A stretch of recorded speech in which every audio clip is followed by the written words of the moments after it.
what's up guys? Welcome to the third installation of our Olympic Lifting for Beginners series. I have Lauren again here today, and she is going to help me show you how to do the Olympic lift movement, the jerk.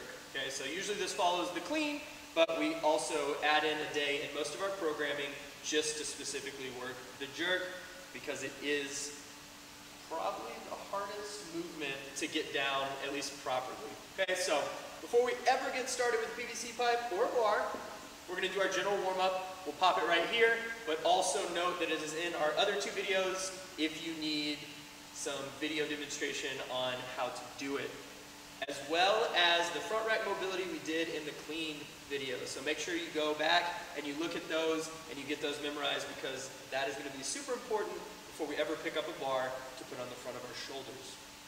With that being said, we're going to start today's video with the different styles of jerk. Okay, you might be attracted to one or the other. It varies from athlete to athlete, and a lot of athletes change over time. So we'll go over some of the pros, some of the cons, and then we'll get started into our movements. So Lauren's going to go ahead and pick up her bar, and we're going to start with, a lot of people use the term a push jerk. Okay, so a push jerk, if you look at Lauren, she'll bring it up to her shoulders. A push jerk is just a power jerk without moving the feet. Okay, so it's a vertical drive and a press straight back under the bar. Okay, there is no foot movement. Next up, we have a power jerk. So a power jerk, similar to the push jerk, dip, but we move those feet out. We create a wider base of support when we do that movement. The next one would be a split jerk. So this is probably the most popular one. Dip, drive. Notice that the feet split out, split jerk. And then the last one is a squat jerk. This is probably very rare to see. A lot of Chinese lifters use it, but she'll show you this one. Drive and then into an overhead squat. You go ahead and put that down.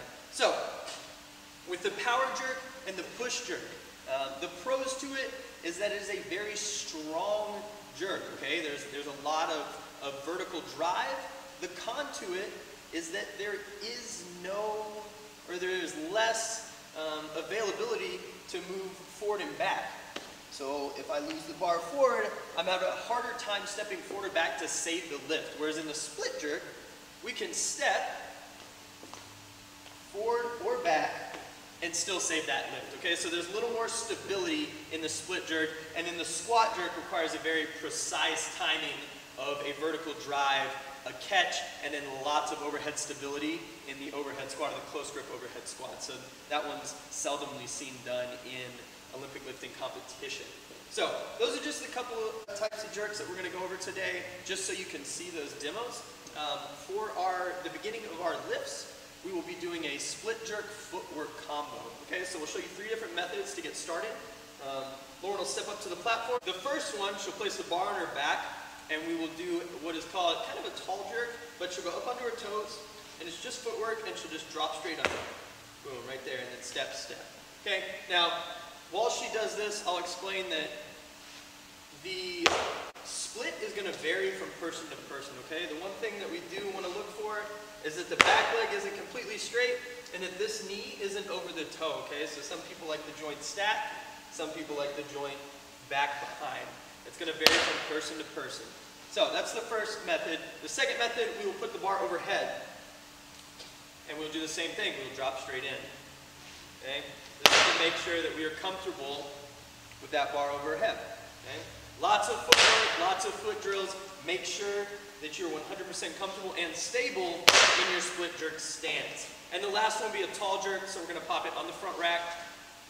We're going to come up. The bar is going to be eye level, and we're going to drop straight under.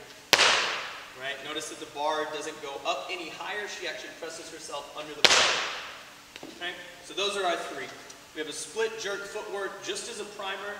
3 to 4 sets of 5 to 8 reps. You can do any one of those that you're comfortable. Bar on back, bar overhead, or the full tall jerk.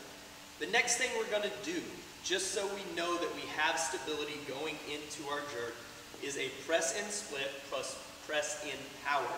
So she's going to step out into her split stance, and then she's just going to do overhead press, pausing at the shoulder and overhead. Nice and steady. Notice that she's not rocking side to side or forward and back. She's completely stable in her base, while she's pressing. So we'll do 5 there, and then we'll step back up, and we'll go into a power jerk stance, slightly wider, quarter squat stance, and she'll do 5 there. Okay? Now Lauren used to split jerk. We've come closer to a power jerk now, so we've been doing a lot of power jerk presses just to make sure that we have that stable base and we know where that body is at in space when we drive under the bar. Okay? After we're done with that, that's 3 sets of 5 plus 5. We're actually going to go into our first lift.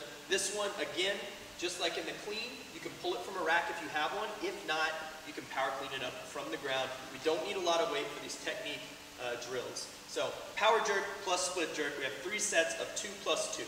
So she'll dip drive, power jerk, pause, stand up. Good thing to note is that you can pause in your catch to make sure, again, that you're solid in your catch stance. Again, power jerk, there we go. And then we have 2 split jerks. So dip, drive, split, step, step, and then again, dip, drive, split. Good. Shoulders are engaged, we're reaching high, strong wrist, all the way to the shoulder, abs nice and tight. Okay, so go ahead and set that down. If you are comfortable with the power jerk or with the split jerk, whichever one you choose, I would still suggest working both as a beginner to make sure that one feels more comfortable than the other. Like I noted with Lauren, we split jerk for a very long time. We still split jerk.